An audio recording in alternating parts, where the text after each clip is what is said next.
I want to bring in Valerie Jarrett. She's a senior advisor to the Obama administration and joins us now from the White House. And great to have you with us. And I'm sure you heard. Thank you. Good morning. Good morning. And I'm sure you heard what Peter Cook was just talking about with the hopes for this meeting. Now, short of an agreement by all the G20 countries, what is going to spell success for the White House out of this? Well, you know what, we'll see, and I really would defer to Tim Geithner to go through the details, but we're very optimistic and we'll see what comes out of it. But certainly the president is going there with a good spirit of cooperation and seeing if we can have a productive result. And there's a lot of talk about some dealings going on, direct dealings between the White House and Beijing on the issue of the trade deficit, but more importantly, on the issue of the yuan. Are there direct talks going on right now? Again, I'm not going to comment on with any specificity. I'm deferring to Tim Geithner. I think that's the person to whom you should direct those questions. But I can certainly tell you that we're looking forward to a productive discourse. Okay, all right. Then let me bring the issues back home here, then, where I'm sure you are more familiar with what is going on the jobs front. A lot of people are saying going into these midterm elections, we have not quite seen yet the job creation that we were promised by the White House, and therefore the Democrats appear to be losing control of the House and the Senate.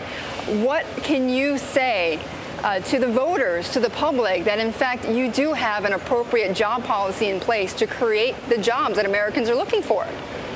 Well, listen, what we said under the Recovery Act is that we were going to save or create over 3 million jobs. We are on track to do that. There are 3 million Americans today who are working who would be unemployed if it wasn't for the Recovery Act.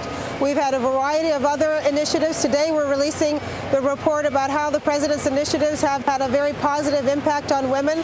I would remind you that when the president took office, we had lost 4 million jobs in the 6 months prior to him taking office. The first month he was there, we lost 750,000 jobs.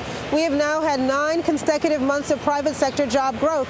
So we are clearly moving in the right direction, but we're not where we want to be. And the president isn't going to rest until every American who wants to work is working. And we're putting in place the tools that we need to make that happen.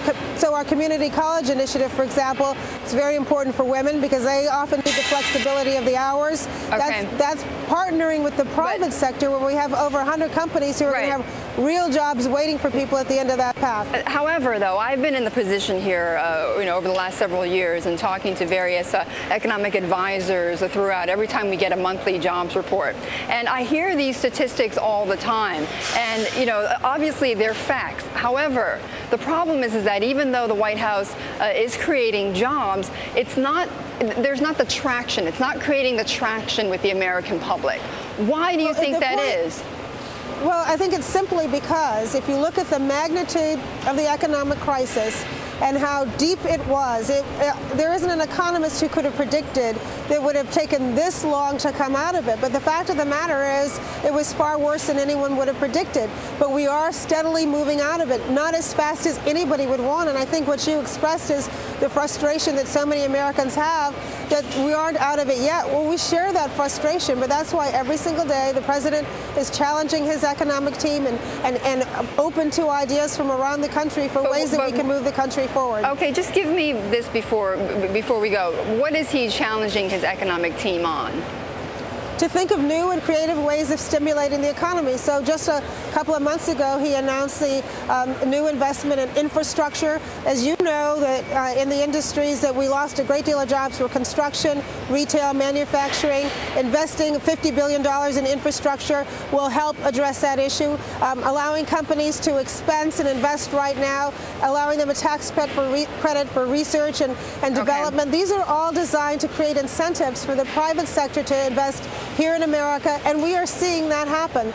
Just recently, Intel announced a major expansion here in the United States.